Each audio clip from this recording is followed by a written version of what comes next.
Mga kaibigan, magandang hapon po sa inyong lahat at balik na naman po tayo dito sa Punto por Punto Clips. Sa mga bago pa po sa aming channel o kaya gusto nyong i-share sa mga kaibigan ninyo para kanilang mapanood. Pakisabi rin po sa kanila na huwag po ninyong kalimutan na i-hit ang subscribe button at ang notification bell para maging notified kayo sa bawat video na ilalabas namin sa channel na ito. Kaya sana kahit sa simpleng pag-click lang naman, nakakatulong po yan sa aming ministry.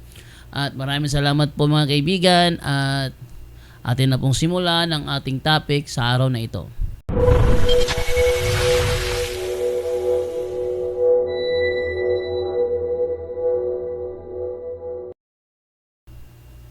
Ang ating topic sa araw na ito ay patungkol sa Katoliko na lagi na lamang pinagbibintangan, walang sawang pinagbibintangan ng mga Protestante na isa dawng paganismo. Pero nakapagtataka kung hahanapan sila ng mga standard reference na nagsasabing pagano ang simbahang Katoliko, wala namang maipakita. Ni hindi nga nila kayang patunayan, no? Gamit ang Biblia, gamit ang referensya na ang Katoliko ay polytheismo. Sapagkat ang Katoliko ay monotheismo. Pag sinabing monotheismo, isa lang ang Diyos na sinasamba. Never kailanman nangyari na ang Katoliko ay polytheismo. Pero meron talaga mga Protestanteng matitigas ang ulo na pilit ini-insist na ini-insist na ang Katoliko daw ay polytheismo. Pero pag hanapan mo naman, sabihin lang, nauunawaan naman yan. Puro lang mga etos, mga ngek-ngek lang ng mga argumento ang ating naririnig. Ngayon, ating talakayin kung bakit ba pinagbibintangan ng Katoliko na paganismo. Si Brother Aljan ang magpapaliwanag sa araw na ito, sa hapong ito, para malaman ng mga Katoliko kung paano sagutin ang mga atake ng mga taga-ibang sekta sa atin na tayo pinagbibintangan daw yung mga pagano. Pakinggan ninyo ang paliwanag ni Brother Aljan Bagatnan sa hapon na ito. So ayan po, my dear brothers and sisters. So yung topic ko po na ilalatag natin ngayon ay yung mga maling pagkaunawa ng kapatid natin sa ibang pananampalataya. Ano po ba yon? Yung sinasabi nila na tayo daw ay mga pagano dahil sa ating mga ribulto. So, my dear brothers and sisters, ano po ba ang mga bersikulo na ginagamit ng mga kapatid natin sa ibang pananampalataya para tayo'y sabihan na tayo daw yung mga pagano dahil sa ating mga ribulto? Yung lagi nilang ginagamit, ito po, yung Roma 1:23 at ito po ang nakasulat. So, talikuran nila ang kaluluhatian ng Diyos na walang kamatayan. At ang sinasamba nila ay mga larawan na mga taong may kamatayan, ng mga ibon, ng mga hayop na lumalakad, at ng mga hayop na gumagapang. So, my dear brothers and sisters, yan po ang lagi nilang binabasa para tayo'y paratangan na tayo daw ay mga pagano dahil sa kanilang mga ribulto. Pero bago natin talakayin yan, my dear brothers and sisters, alamin muna natin kung yung mga ribulto ba ay pinagbabawal talaga sa Biblia o yun ay maling pagkaunawa lang nila. So, halukatin muna natin o alamin muna natin kung ano yung mga bersikulo na paborito nitong ating mga kaibigang sa ibang pananampalataya. Ito po yung mga bersikulo na paborito nilang gamitin. Pero alam naman natin na sila'y mali lang pagkakaunawa, kaya pinaparatangan tayo. So unang nilang paborito nila, ito po yung Exodus 20 verse 4, Salmo 115:3 hanggang 5, Deuteronomio 5:8, Jeremiah 10:8, Isaiah 44:9, at saka yung Salmo 97:7. So isa-isahin po natin ang bawat bersikulong ito at bibigyan natin ng linaw, no? Itong mga bersikulong ito para yung mga kaibigan natin sa iyong pananampalataya at siyempre tayo ring mga Katoliko ay mapatibay yung pananalig kapag yung mapatibay yung pundasyon natin bilang isang Katoliko. So una, basahin po natin ng Exodus chapter 20 verse 4 at ito po ang ating mababasa. Huwag kang gagawa para sa iyo ng larawang inanyuan o kawa o ng kawangis man ng anumang anyong nasa itaas sa langit o ng nasa ibaba ng lupa o ng nasa tubig sa ilalim ng lupa. So, maliwanag dito na sinabi na huwag kang gagawa para sa iyo ng larawang inanyuan na kawangis ng anumang mga nasa itaas. So, maliwanag po yan, no? Larawan. So, maya po, ipaliwanag po natin kung ano po yung larawang iyan. So, susunod, ito po yung Salmo 15:3-5. At ito po ang nilalaman ng talatang ito. Ang aming Diyos ay nasa langit, at ang ginagawa niya ang kanyang nais. Ngunit ang kanilang mga Diyos ay yari sa pilak at ginto na gawa lang ng tao. May bibig sila, ngunit hindi makapagsalita. May mga mata, ngunit hindi nakakita. So, isa po yan sa mga paborito ng mga protestante na gamitin laban sa ating mga Katoliko. Pero again, no, mamaya po, bigyan natin ito ng paliwanag. Ano pa? Basahin po natin, no, para hindi na po mahirapan yung yung mga kapatid natin sa iyong pananampalataya na ito'y hanapin. So tayo na po, ilalabas na po natin ito. Ito po ulit yung nakasulat sa Deuteronomy 5:8. Huwag kang gagawa para sa iyo ng larawang inanyuan na kawangis ng anumang anyong nasa itaas ng langit o nasa ibaba ng lupa o nasa tubig sa ilalim ng lupa. Ano pa? Ito po yung sa susunod, ang Jeremiah 10:8. Ito po ang ating bababasa. Silang lahat ay pawang hangal at mangmang. Ano ang maituturo sa kanila ng mga Diyos-Diyosang kahoy?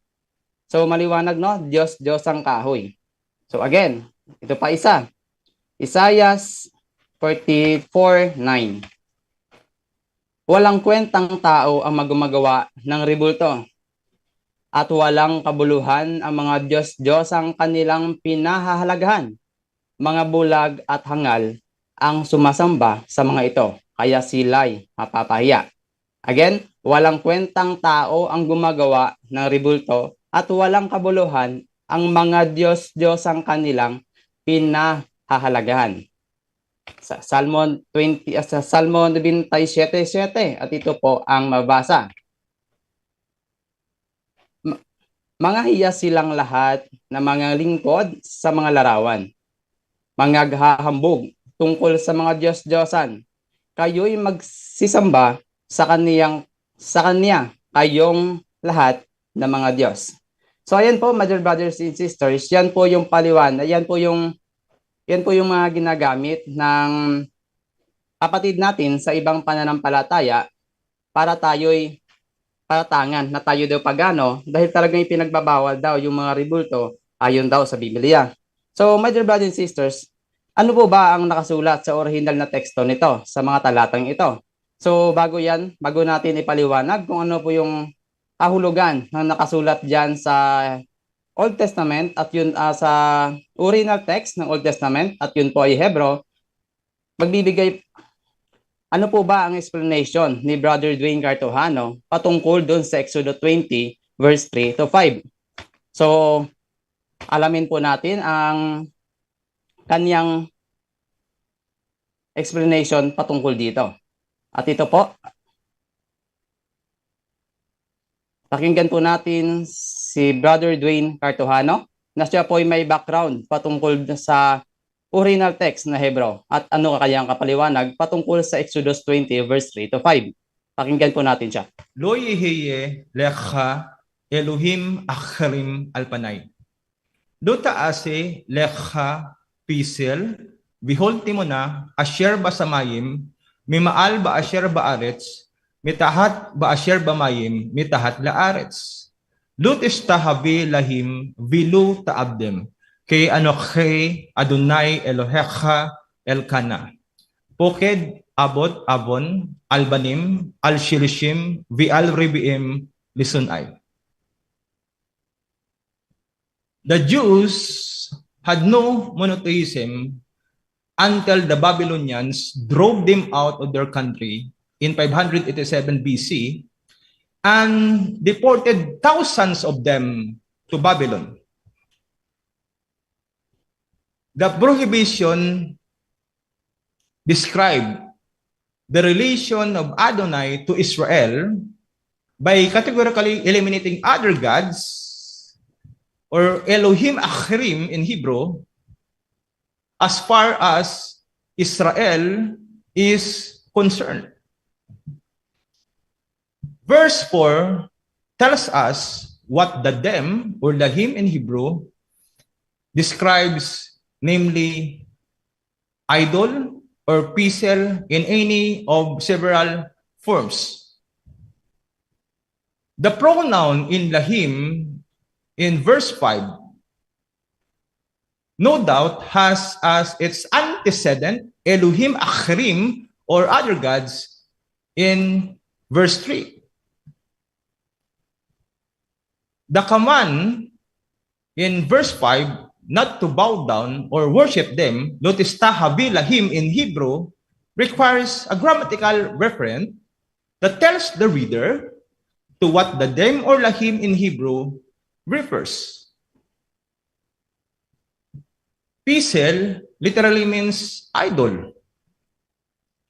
Ayan po. So my dear brothers and sisters, napaklaro po yung sinabi ni Brother Dwayne Cartojano, ang kanyang paliwanag patungkol sa Exodus chapter 20 verse 4. So bigyan po natin ng ito ng dagdag kaliwanagan yung kanyang sinabi. At explain po natin kung ano po ba yung pisel na nakasulat sa original text na Hebrew para po madagdagan yung kaalaman nitong kapatid natin sa ibang pananampalataya na makabasa lang ng mga ibang chapters dito sa mga versikulo sa Biblia ay parang kung sino na silang marunong at parang daig pa nila itong mga scholar natin. So dagdagan natin ito. Ano ba ang kahulugan ng salitang pisel na tinutukoy sa Exodus chapter 20 verse 4? So kung nakita nyo po, my dear brothers and sisters, ang salitang pisel dito, kung mabasahin po natin dito sa Exodus chapter verse 4, a curved image, yung kahulugan po niyan is pisel. So alamin natin kung ano ba yung pisel. I-translate po natin ito sa English at gagamit po tayo ng Google Translation at susubukan po natin alamin kung ano po yung pisel sa Hebrew patungo dun sa English. Ano po ba ito? Ito po yung ating nakuha. Pisel, kung i-translate po natin ito sa English, ay po yung lumalabas na idol. So napakaliwanag po na tama po yung sinabi ni Brother Dwayne Cartojano na yung pisel, yung kahulugan po nun is idol. So thank you so much dahil sa inyong pakinig, dahil meron tayong natutunan. Ngayon alamin natin kung ano na naman ang suporta ng Biblia patungkol sa tekstong ito o sa mga ebidensyang ito na ilalabas natin. Basahin po natin yung New Revised Standard Version sa Exodus 20 verse 4 kung ano po ba talaga ang nakasulat. Image po ba o idol? So basahin po natin ang NRSV in Exodus chapter 20 verse 4 at ito po ang ating mababasa. You shall not make yourself an idol. So ayan po, my dear brothers and sisters, so ulitin ko po. Ito po yung mababasa sa Exodus chapter 20 verse 4. You shall not make for yourself an idol. So napakalinaw po na idol po yung ipinagbabawal sa Exodus chapter 20 verse 4 at hindi po yung mga image. So ngayon, para mabigyan natin ng linaw lalo yung mga kaibigan natin sa ibang pananampalataya at hindi lang sila, tayo ding mga Katoliko, mapatibay yung ating pananampalataya sa ating simbahan. Alamin muna natin kung ano ba ang kahulugan ng idol. What is idol? My dear brothers and sisters, ito po ang kahulugan ng idol. Search po natin ito sa dictionary at ito po yung lumalabas. An image of representation of God used as an object of worship. Napakalinaw. An image or representation of God used as an object of worship. So tandaan po natin kung ano po yung pinagkaiba ng image kaysa doon sa idol. So nalaman na po natin ang meaning o kahulugan ng idol sa dictionary na nakasulat mismo sa Exodus chapter 20 verse 4. At hindi lang po doon, yan din po yung nakasulat sa mga binigay nilang talata. So alamin muna natin, no? What is idol? Nalaman na po natin ito. Ngayon, what is image? Ano ba yung nagkaiba ng idol sa image? Ito po ang ating nakikita. Ang kahulugan ng image sa dictionary, ito po, a representation of the external form of a person or thing in art. So representation po yung image. So hindi po again, no, ang nakasulat doon sa Exodus chapter 20 verse 4 sa ibang talata ay pinagpabawal po doon ay idol at hindi po image. So busted po yung mga kaibigan natin sa ibang pananampalataya na talagang nagbasa lang ng ilang bersikulo sa Biblia, parang kung sino na itong mga scholar, yung mga kapatid natin sa ibang pananampalataya. Ngayon po, my dear brothers and sisters, no, napakaklaro na magkaiba yung image at saka idol. At yung pinagbabawal dun sa versikulo na binabanggit nila palagi, lalo ng pinaka-paborito nilang verse, yung Exodus chapter 20 verse 4, ay idol po yung pinagbabawal at hindi po image. Ngayon, magkatugma na po yung dictionary, Bible at saka explanation. Tatlo po silang magkatugma. Ngayon, tutugma po ba ito sa katisismo ng ating simbahan? Yes po, tugma po yon sa ating katisismo sa simbahan. Dahil hindi po inuutos ng ating katisismo na sambahin yung mga rebulto, kundi ito ay representasyon lamang. Ano po ba yung patunay natin? Ito po yung Catechism of the Roman Catholic Church, paragraph 2132. Ano po bang nakasulat dito sa katekismo natin? Sinuutos ba dito na sambahin natin yung rebulto? O ito'y respetuhin lang natin? Ano po ba yung nakasulat? So, babasahin po natin kung ano po yung nag-utos ng ating simbahang Katolika. Again, no? Catechism, paragraph 2132. The Christian veneration of images is not contrary to the first commandment which prescribed idols. Indeed, the honor redeemed to an image passes to its prototype. And whoever venerates an image venerates the person portrayed in it. The honor paid to sacred image is as respectful veneration, not the adoration due to God alone. Again, respectful veneration, not to adoration to God alone. So, my dear brothers, nakaklaro na yung explanation, dictionary, Bible, at saka yung katisismo ng ating simbahang Katoliko ay magkatugma at hindi po yun isang haka-haka lamang ng ibang tao.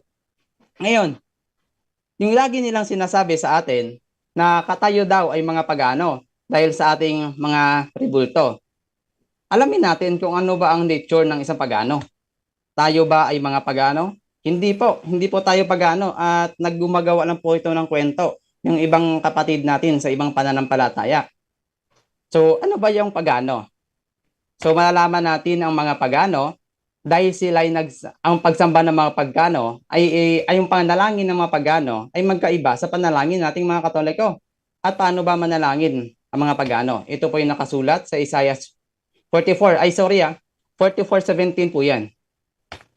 Ito po ang nakalagay dito. Ang natirang kahoy ay ginawangan niyang Diyos na kanyang niluhuran at sinasamba. Dumadalangin siya sa mga rebulto. Iligtas mo ako sapagkat ikaw ang aking Diyos. Ulitin ko po. Kasi ito po yung lagi nilang ito po yung nature ng mga pagano at hindi tayo pagano. Ang natirang kahoy ay ginawangan niyang Diyos na kanyang niluhuran at sinasamba.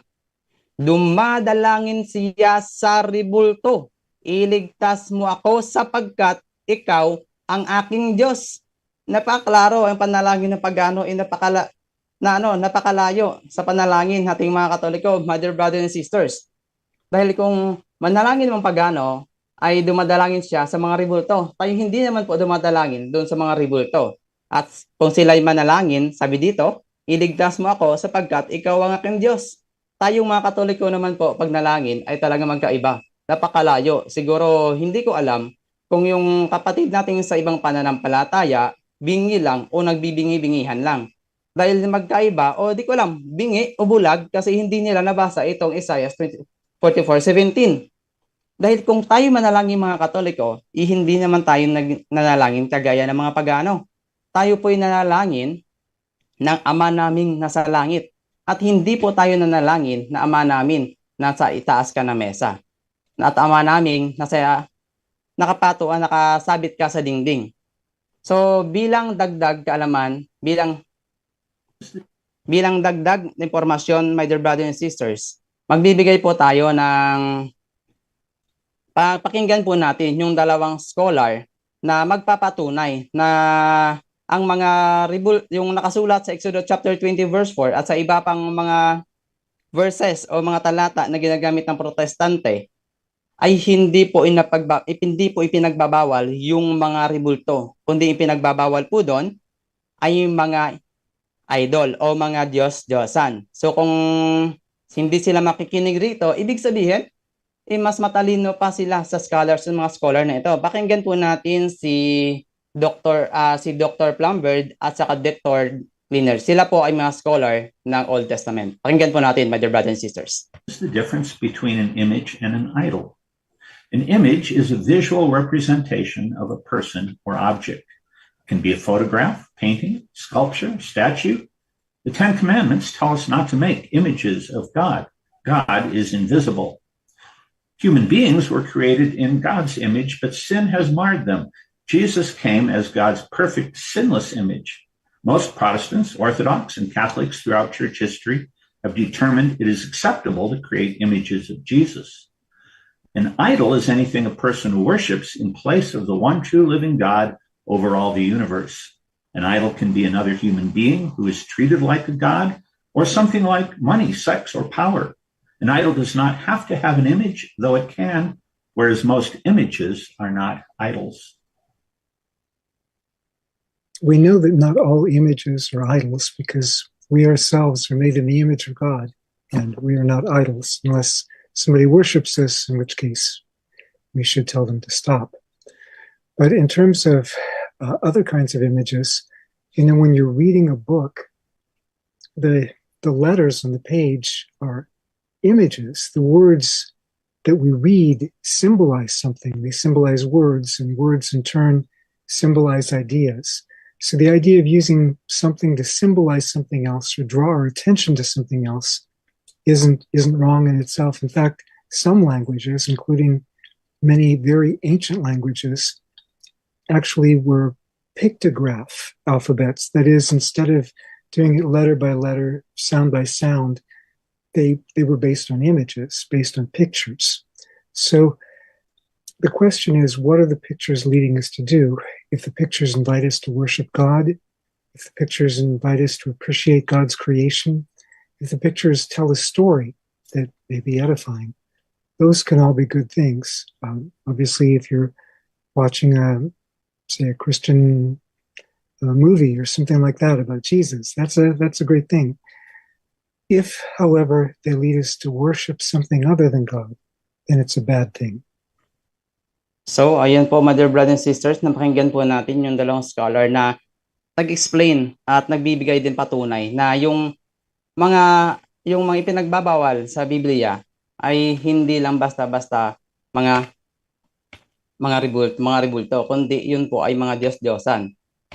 So napakaklaro, no, sa lahat po ng mga my dear brothers, sa lahat po ng mga nakikinig ngayon, mapaprotestante man o hindi, mapakatoliko man o hindi, nawa po may natutunan po kayo sa gabing ito at napatibay yung pananampalataya nating mga Katoliko dahil lagi itong binabato sa atin yung ating mga imahe. Pero hindi lang nila naunawaan. Pero tandaan natin, brothers and sisters, hindi po natin kailangan manghusga sa ating mga kapatid sa pananampalataya. Kahit sila ay meron ng rebulto, ng gold na imahe ni Manny Pacquiao, hindi po natin ito hinusgahan. At meron na rin silang rebulto na bronze ni Felix Y. Manalo. Pero hindi natin ito kailang husgahan. Meron na rin silang rebulto at ulo ni Ellen G. White. At hindi rin natin ito kailang husgahan. Kung hindi nila husgahan yung mga rebulto natin, mga Katoliko. So, yun po ang paliwanag po ni Brother Aljan Bagatnan. Nawa po is may natutunan po kayo doon. Yung mga ginamit niya, mga referensya, mga talata na Biblia, gamitin po ninyo at saka yung kanyang paliwanag para madepensahan po natin ang ating pananampalataya laban sa mga nag-aakusa na tayo daw ay mga pagano. Ito po si John Doe Alabado. Nasasabi po sa inyo, mamaya kita-kits ulit tayo for another clip sa punto por punto. At abangan ninyo bukas po ng gabi, August 15, no? Merong debate si Brother John Ray Laban kay James Antulan. Maganda ang topic nila is about crucifixion. Ito po si John Doe. Bye-bye na po.